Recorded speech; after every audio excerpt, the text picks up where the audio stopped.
You're listening to Slick Talk, the hospitality podcast, a podcast for those who are in and around the hospitality industry who love, live, and breathe what they do.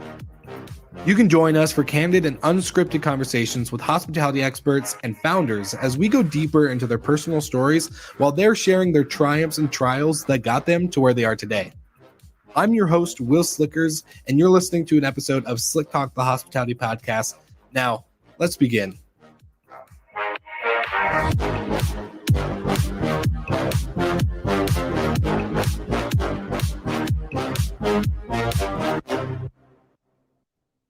Francois, my man.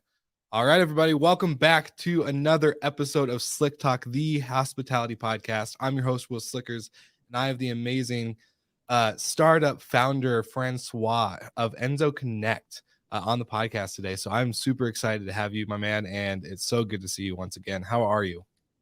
I'm good. Thank you so much for having me. This has been a long time coming now that I've had to join on this podcast for sure, and super excited. No, seriously, I was like, man, how many months have we been like talking back and forth about like, hey, so we're almost there. We're almost podcast ready. It's been super good though to watch your journey, man. Like, just it's crazy because we don't really talk about Clubhouse on the podcast a lot, but there's been a few guests like yourself, Daniel from Wash B&B, a few others that really have just kind of popped up out of nowhere from this platform called Clubhouse. And not that you guys popped out of nowhere, but you guys were just the most consistent guys in those rooms, like constantly like trying to figure out like, okay, how does our product serve the industry? How does our product get better? What does the industry really need? What are we building that's not needed? Or what are we building that is needed that nobody knew that they did need? You know, like all the stuff. Super cool story and background. So I'm super excited to get to jump in with you. So I want to know, and I think you've told me before on a phone call, we were chatting it up. But let's start. Where did you begin? How did you even get into? Because you're pretty young, and like we, are probably, I would say the minority in our industry, with how young we are as founders and creators and entrepreneurs in the space. But I would love to see, where did it all begin? What was the aha moment? Yeah, for sure. So I guess I like to start from the beginning because it helps you kind of make sense of where we're at now and how we got there. Yeah. But essentially, Enso Connect started off as a class project, and this was back in 2019, about 2 years ago. And we had to come up with a solution to an entrepreneurial problem. I was studying computer science, cognitive science, focusing computational linguistics. So definitely a bit of a nerd there, and had to come up with a solution to an entrepreneurial problem for like my last class of the semester, and I guess of my undergraduate degree. It had to be robotics focused, and I absolutely hate robotics. Like, I'm a pure SaaS kind of guy. So I went up to my prof and I said, can I do smart home devices instead? I mean, I have them all plugged into my apartment already. Maybe this can work. Yeah. And he reluctantly said yes, but he said, you're probably not going to win the $10,000 cash prize at the end of the class. And I'm thinking to myself, wait a minute, $10,000 cash to win at the end of a course at a university? Like, okay, challenge accepted. And I think it was like within the first week of the class, we're trying to figure out what the problem statement is, which industry we're going to tackle and things like that. And my best friend calls me up, and he usually calls me up for three things: to go for food, to travel, or to go for food and travel. I mean, I've been on trips like 24 hours in Mexico because he's like, hey man, you should come meet me in Mexico. And I'll be like, yeah, okay, sure, let's do it. So really fun guy. And calls me up and he's like, Francois, you're trying to become Canadian, you're French, but you don't even know how to ski. So we're going to go to Mont Tremblant and you're going to learn how to ski. So I'm like, okay, yeah, sure, let's do it. Yeah. We hop in a car Friday afternoon, book a place on Airbnb, instant book, super easy. We get a scheduled message right away saying the keys under the doormat. Here's how you stay, a couple instructions here and there. Keys under the doormat. Keys under the doormat. Yeah. Wow.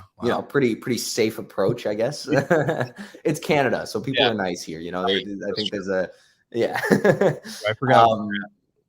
I forgot to say I am based out of Toronto, Canada, so people are very used to saying sorry and just being very kind here. But yeah, we get to the Airbnb. Keys frozen under the doormat, like 3 centimeters of thick ice. I don't know what that is in the non-metric format. But just a lot of ice under that floor mat. We finally like pry the door open, pry the floor mat off the ground. We get into the unit. The heating system is per room, and we only figure that out at the end of the stay. So we're just sleeping in the living room, warming up. by the fire. And then throughout the state, we're asking about ski passes and how to do this and where to get food. And it's like, you know, we got there at like 11:30 p.m. So we're asking about how to get pizza, and there's a lot of snow. It's minus 20. Again, no idea what that is in Fahrenheit, but it's just very cold. It's very cold. Exactly. And then 5 days after checkout, I get a text message from the host saying we left one of the windows open in the kitchen. Kitchen pipes froze. We owe him $5,000 and he's sending us to small claims court. So that's how it got started. And initially we built a very simple proof of concept. Literally bought a door at Home Depot, stuck a smart lock on it, and just showed that, you know, owners and property managers can have access to certain data points that would allow a more seamless check-in process. And that was really just like a small proof of concept. Ended up winning the $10,000. And then you have to split half of that 10,000 to pay off that small claims court. Honestly, he never sent us to small claims court. I never heard of it ever again. I'm hoping that we become big enough that he sees our story, and well, hopefully it's not a lawsuit this time, but that he sees our story and is like, you know what, I need to use Enso Connect. And that's kind of part of the goal. And I will give it to him for free, just for the troubles, without a doubt. Yeah, that's funny. Okay, so you won the 10,000. So you proved your professor wrong. Exactly. Well, I mean, to be fair, throughout the process, even though he was a bit reluctant or doubtful at first, then he saw us progress throughout the semester and was like, okay, there's something there. Yeah. And we really crafted something around access management, which was one of the critical pain points. Like, you know, just picking one tiny little vertical and just trying to solve this the best way possible. Yeah. And so, yeah, we won the 10K. And then what happened was I'd just gotten into a master's of entrepreneurship at Cambridge in the UK. And the program was part-time. So what a lot of people would do is they'd actually take an idea and start a business. And so I figured, you know what, why don't I just run with this while all my friends are getting jobs at Google and software engineer, this and that. Why don't I just do this for 2 years, see what happens, you know? Yeah. And so we started off by building a PMS. And that was our first mistake. And not so much because there's no value in a PMS, but because there's a lot out there. And if anything, they're extremely important, but it didn't make sense for us to add to more fragmentation and try to compete with the existing, you know, Hostaway, Hostfully, Guesty, and great softwares that are out there. Yeah. So we started off by building this PMS with obviously a heavy focus on IoT. We had about 68 listings on our platform, just as, again, a proof of concept, testing things out, so on. And we raised a tiny bit of money for our pre-seed round.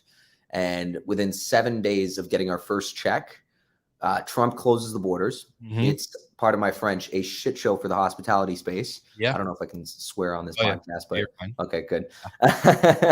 And we lose all the other investors who were interested in participating. We lose over half of our units, and we're essentially stuck. And this isn't going to go anywhere. So I went back to my family's place, spent 2-3 months banging my head against the wall, trying to figure out what was going on. Spent a lot of time during that time actually exploring the industry, really just talking to as many property managers, understanding what their pain points are. And to your point about Clubhouse, learning from the audience out there, just setting up scheduled, you know, times and just figuring out what problems are you facing, what's going on in terms of this and that.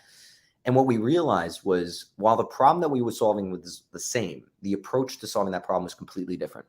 And what I mean by that is, instead of positioning ourselves as a property management software, trying to build out the best guest experience, why don't we build out the best guest experience system that works with your property management software?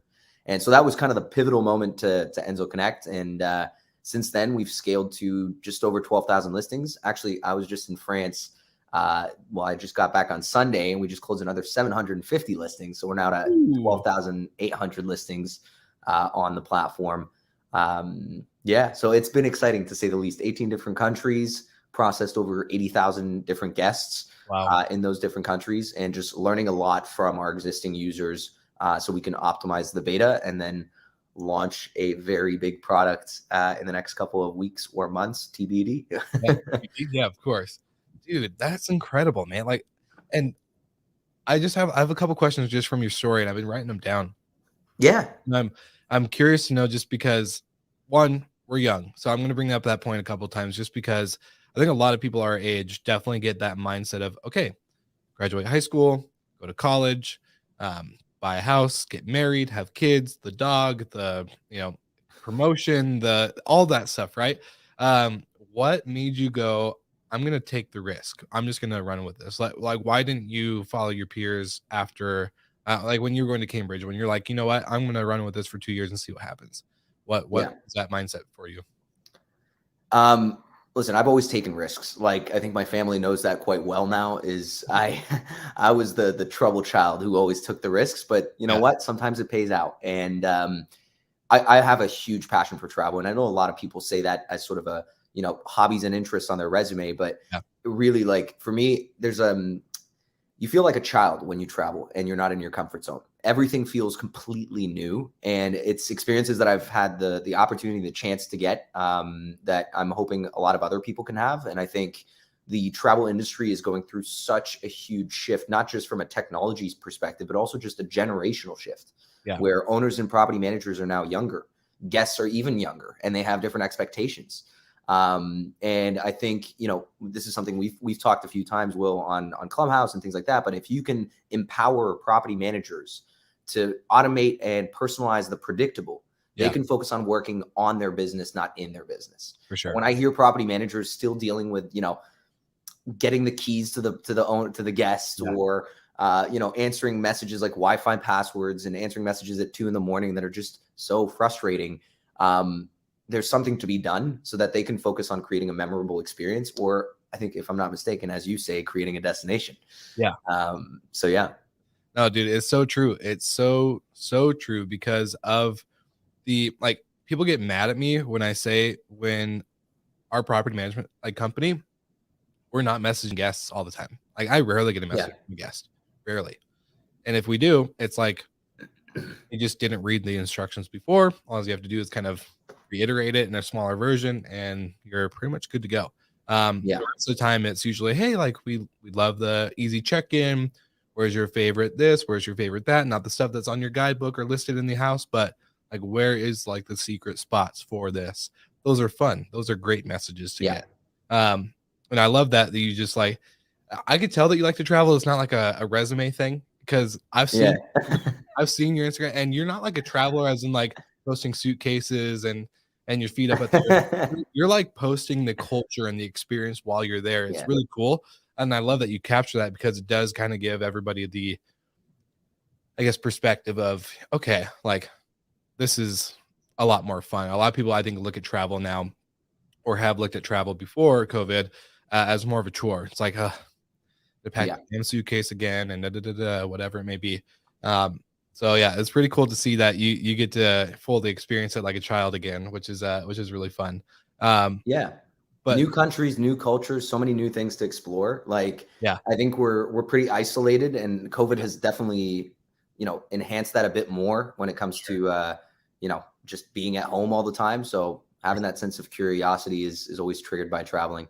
for sure. No, I love it. And not to mention Clubhouse again, but I do feel like in the midst of it, Clubhouse did kind of feel me, like get me to experience that I was kind of out of my house, I guess. It was more of like, hey, I'm talking to people in Australia, our friend Julie. Like, it was just like, okay, we're not just stuck here in our house by ourselves. It's like there's other people in the world that are with us in a weird way, which is super unnormal, because our parents and family members and relatives, like even my sister, who's only 10 years older than me, she's like, what?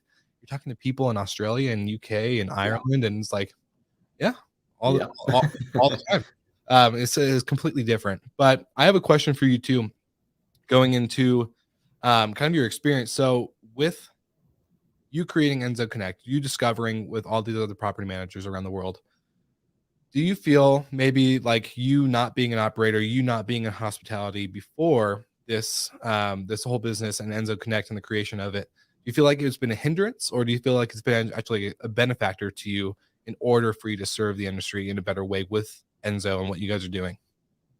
Well, I think, for that piece, we've definitely brought on people on our team to bring that operational experience into Enso Connect. And that's definitely been a big push.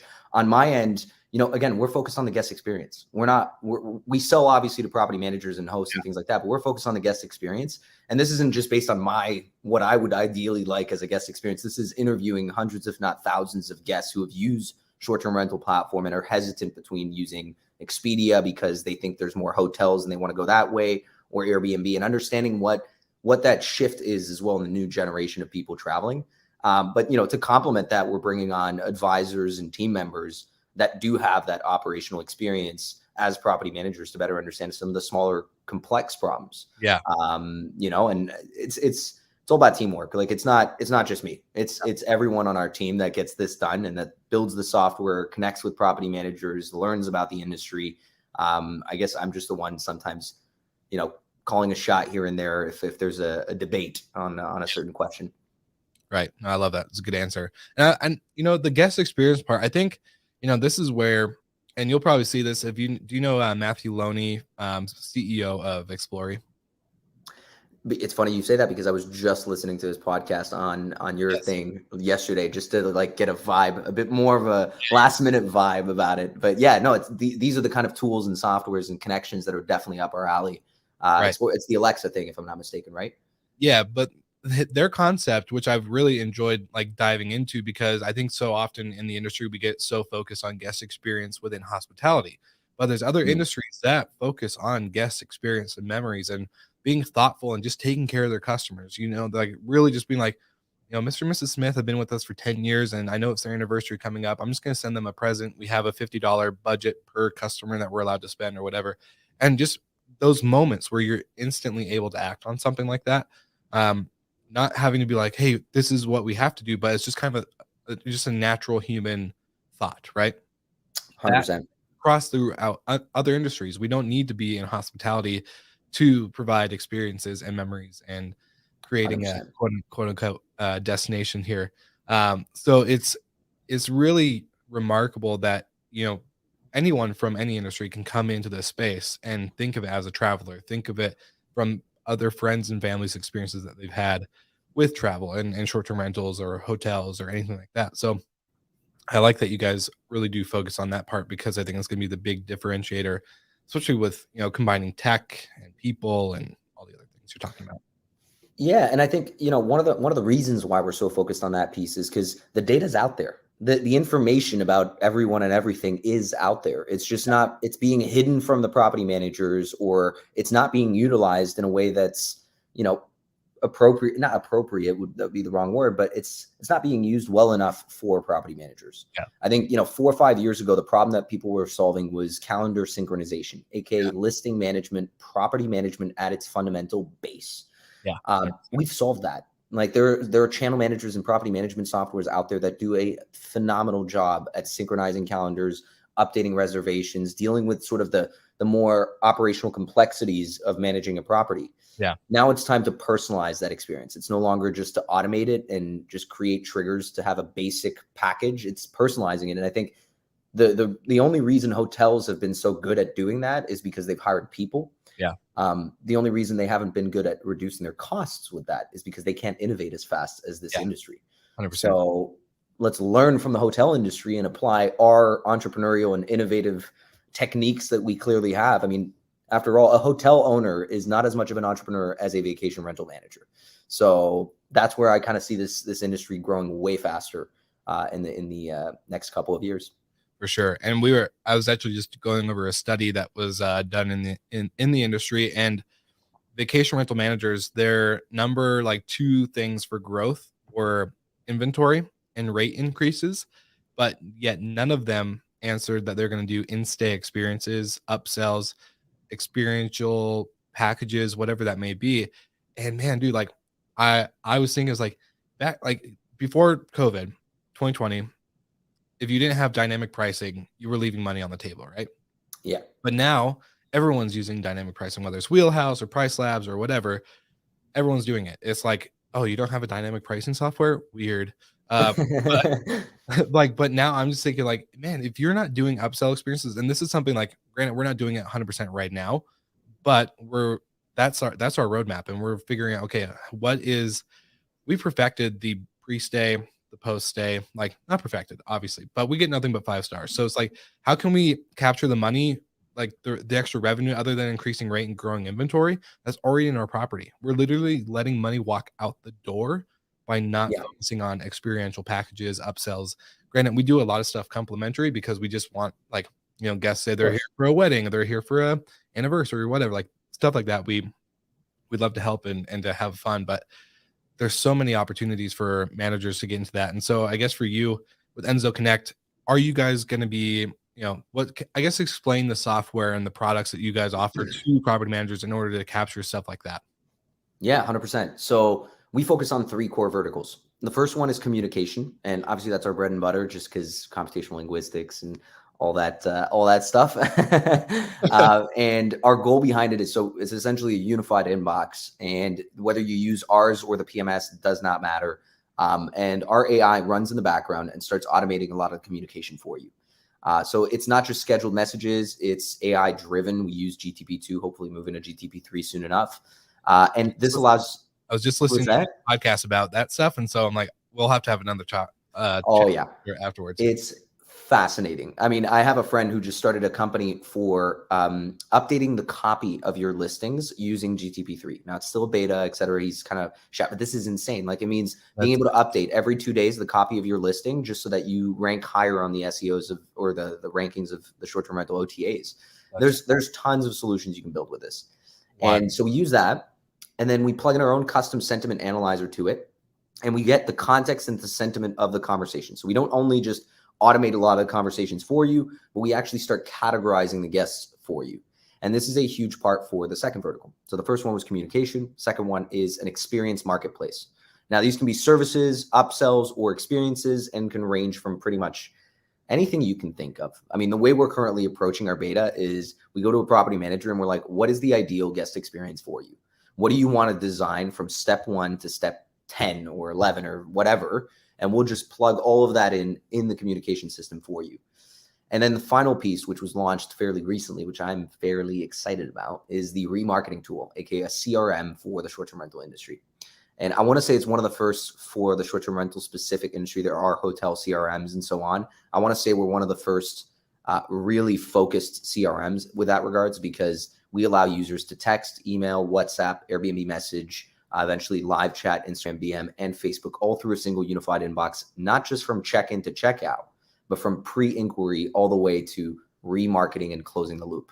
And if you collect that data through the sentiment and context, and I have a few examples of property managers who did a manual exercise and realized most of their bookings were for vacation or for business trips or for, what was the Bourbon Sherpa, the whiskey trails or whatever. Exactly. Bourbon exactly. Trail. Yeah. Bourbon Trail. And then from there, you just kind of learn who your target audience is, and you start focusing your property management business to be the best at one thing. And so we provide those tools to empower property managers to not only personalize the guest experience at every step of the way through, we have one thing, which was called out on us a few weeks ago, which I thought was really interesting. You know how you set up checkout messages for, just thanking the guests, and it's based on a time value. Like if the guest checks out, send him a message and be like, thanks for staying. For sure. Some people will set up a scheduled message after that being like, hey, by the way, you want to leave a review? That'd be really nice. Yeah. The problem is, exactly. Yeah. But the thing is, you're lucky because you've got great guest experience throughout. So you haven't had a bad guest be like, well, screw you, Will. I had a really bad guest experience. I'm going to leave a really shitty review. Yeah. That can't happen. And when that does happen, you're going to turn off that scheduled message.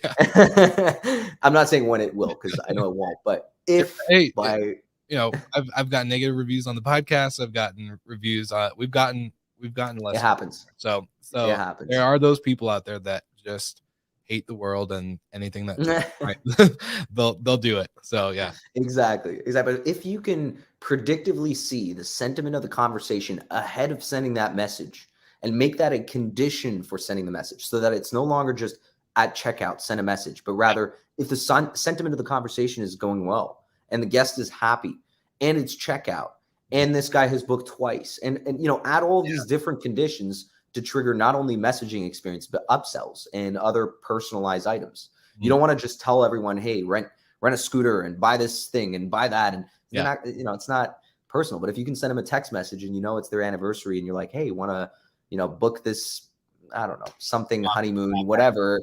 Exactly. And then personalize that. Yeah. Exactly. Yeah. Then it makes it so ever more beneficial for the guest, and obviously for you as a business, allowing you to sort of drive more bookings, get better reviews, and all of that we know quantifies your business from a revenue perspective. Better reviews means more money. For sure. That, and I think a lot of people don't understand that the people that survived COVID in the beginning, like with all the crazy shit that was happening with, hundreds of thousands, if not millions of dollars in cancellations, owners jumping out and jumping ship and selling properties or just taking them off rental programs, all this other stuff. The people that survived were the ones that focused on other revenue streams rather than nightly rate. I think that's where we get so, like, hotels. I remember being a hotel manager and going through revenue meetings every week, and it was just like, okay, yeah, like we're beating the comp set, but we're only getting nightly rate, and sometimes the off season nightly rate was $80. So like, and I didn't want to go that way. We were a condominium hotel with jetted tubs in every room, a full kitchen. Like I did not want to be at $80 a night at all. But where can I focus? Okay, if they're paying $80 a night, where else can I capture that pension, that money? And the businesses that did that during COVID, definitely, and we're even doing it pre-COVID. It was already a practice that they had in play. I think we're way ahead of the curve, and so this is the area that a lot of, like, we need to start really honing into more than just grabbing listings, putting them up, and letting them go on autopilot. I think that's where for profitability, for growth, for longevity in the industry. Yeah. And you brought it up as well with regards to pricing, right? Everyone has dynamic pricing systems now. Now, granted, it's for short-term rentals, but what that has also meant is that it's increased prices to a point where, honestly, it's almost comparable to a hotel, especially when you look at all the fees, the services, taxes, and all that comes out as a guest. So when I speak to some of my friends and they're like, yeah, Airbnb hotel, like it's really just about the trip more than it is about the price anymore. You don't pick an Airbnb because it's cheaper unless you really pick the cheapest Airbnb, and at which point you really don't care about the guest experience. You pick a short-term rental property because it's unique, because it has something cool, because it has a nice view, it has a hot tub, or it has a kitchen that you want to cook home cooked meals, whatever it might be. The ability to have more than 2 people in the room at once. Exactly. Oh, you can always sneak a few more people in the hotel room, I'm sure. Yeah, but it used to be like we're not 17 anymore. We don't want to be in the hotel room. We want to have like a whole spread. Exactly.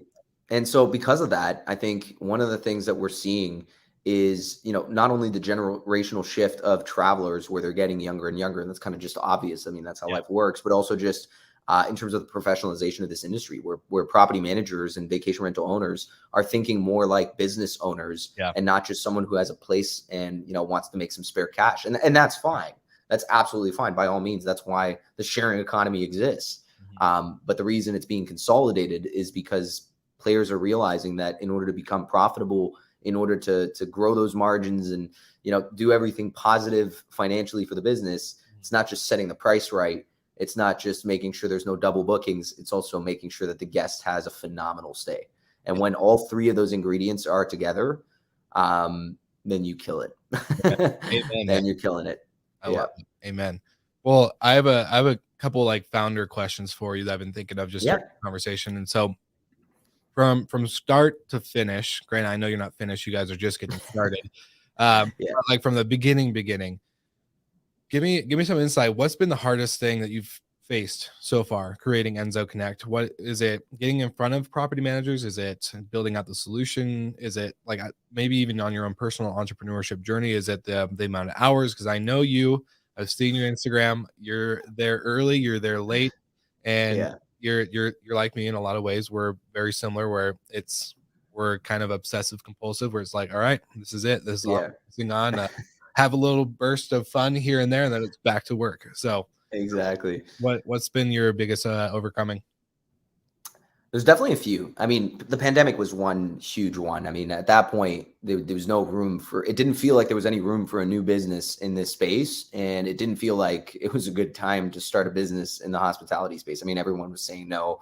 Investors were saying no. Customers were saying no. I was super hard to get in touch with them. Everyone was freaking out, which is totally understandable. But I think it was also a huge opportunity, and the grit that we had as a team to just keep pushing forward and figuring out what the next big problem is allowed us to not only survive but thrive. The hours put into this are definitely long, Yeah. but you put in what you get. What is it? You get out what you put in. Is that the right saying? Yeah, pretty Yeah, much. something like that. I don't know. I think there's challenges all along. But my saying, and I know all my friends, I know if my family listens to this, is going to be like, oh my God, here he says it again. But every problem has a solution. And I just say this every time I'm stuck. As soon as I'm stuck with something, whether it's, getting in touch with a partner, closing a deal with a property manager, or getting an investor to sign off on something or give us more money, whatever it might be, every problem has a solution. And you just got to look at it from different lenses.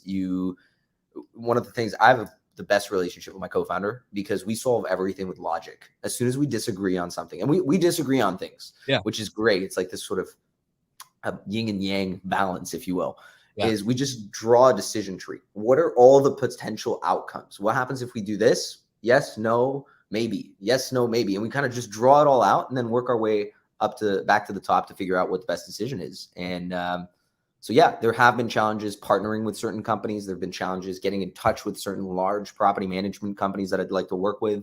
Yeah. But no problem that we can't overcome. We just have to continuously weave our way through, understand the industry, and figure out, as long as we have that North Star, we know what we want to do as part of that North Star. For sure. Then it's just figuring out the path to get there. Yeah.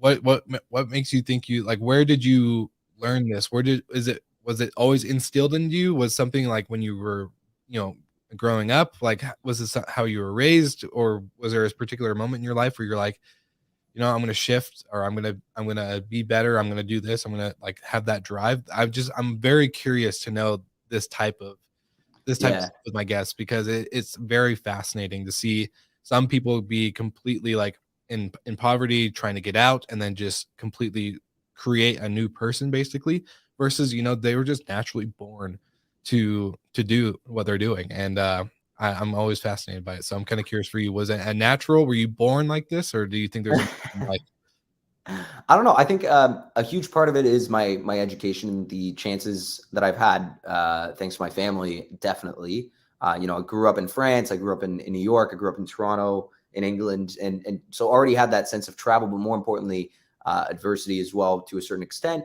Listen, I think I was taught never to give up and just to keep pushing forward. I mean, there's times where it's hard. There's times where you just want to give up and you're just like, oh my God, I'm over this.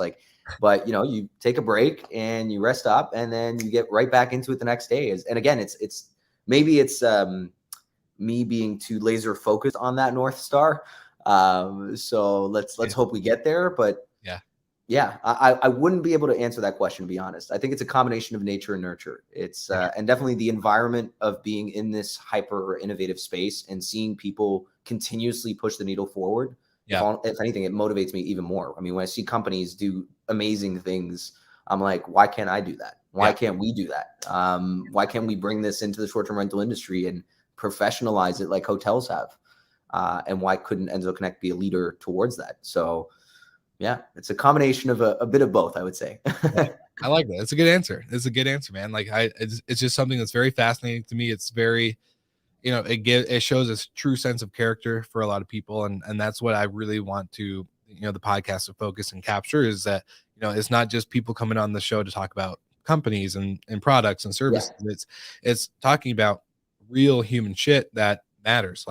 I think, learning about a founder's background and how they were, born and raised, and what their overcomings have been, it really shows into the quality of the company, of the product, of the service, whatever it may be. So it's very fascinating for me, and I loved your answer. It's a good answer.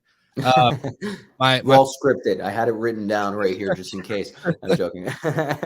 As the podcast intro says, it's completely unscripted. Yeah, so I know. Shame on you. I was kidding.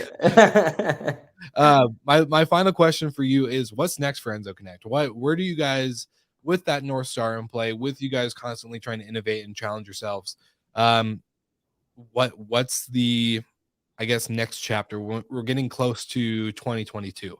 It's right around the corner. Yeah. Q1, Q2, Q3, Q4. What are you guys expecting to do? What are the announcements?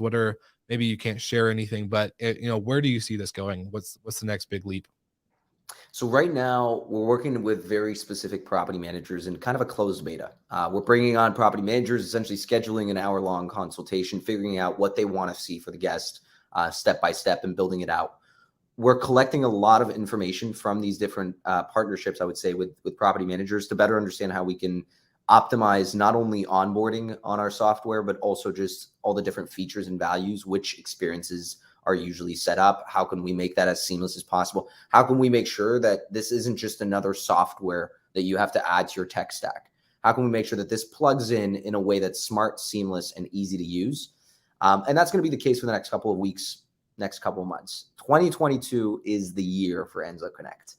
And this is, right now we're integrating with different property management softwares.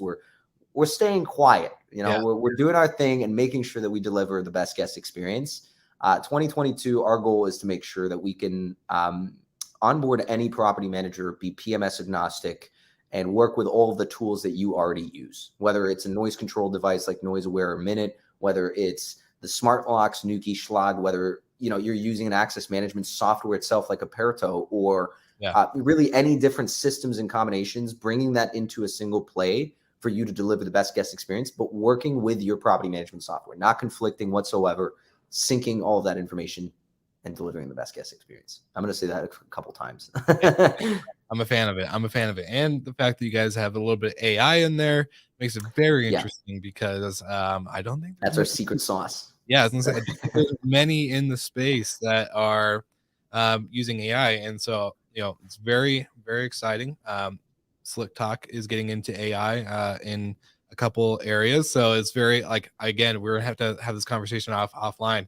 But I always like to give every guest the opportunity to give the audience one stop, one shop, one location, maybe two, maybe three, who knows?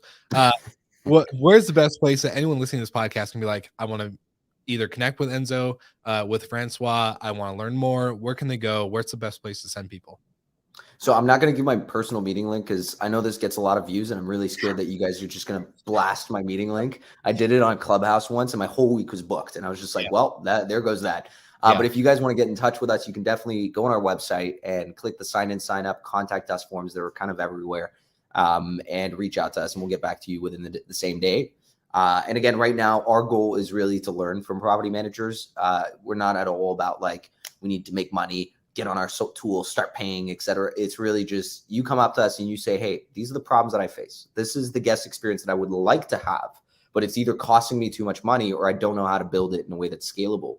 And we'll tell you what we can do. And we'll share kind of how our software works. We'll give you a bit of a demo. And if we're connected to your property management software, which again, by 2022, we will definitely be, then you can just start using it right away and start, not just automating the experience, but personalizing each step of the guest journey. I love it. All right. Well, you heard it, Slick Talkers. This is the spot to go. Everything will be in the show notes below. So make sure you check them out. And Francois, my man. I was reading your Enso Connect thing on the thing. Francois, thank you so much for being on the podcast. It's been a true honor to chop it up with you live and online. So yeah, I'm just excited to watch your journey, man. It's been great. Same here. Well, thank you so much for having me. It's always a pleasure. And I'm humbled, if anything, to be on this podcast with a lot of legends and titans from the short-term rental industry. So thank you so much, Will. My pleasure. All right, Slick Talkers, check out everything in the show notes and make sure that you follow, subscribe, everything Enso Connect and Francois. So thank you again, and we'll see you all again next week.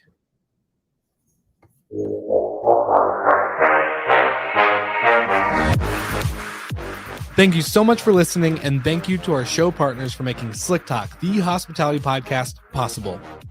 We hope you enjoyed the show, and we would love to connect with you outside of the podcast. So you can follow us on all of our social media channels for daily hospitality content, or find us on slicktalkthepodcast.com. And don't forget to rate, review, and subscribe so you never miss an episode. I'm your host, Wil Slickers, and we will see you guys all again next week.